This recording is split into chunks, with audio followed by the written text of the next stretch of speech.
Ito po kasing show na to, dinedicate ko siya sa late grandmother ko. So,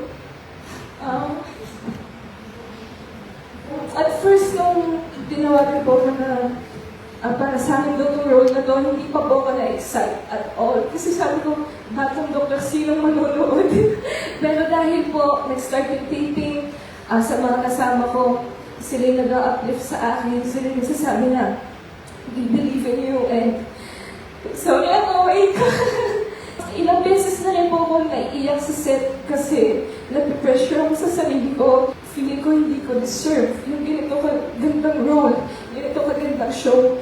Pero dahil sa mga co-work ko, dahil kay Direk L.A., pinafeel nila sa akin na deserving ako, and pinafeel nila sa akin na binigay ito sa akin ni God. Sa mga co-work ko, thank you guys so much.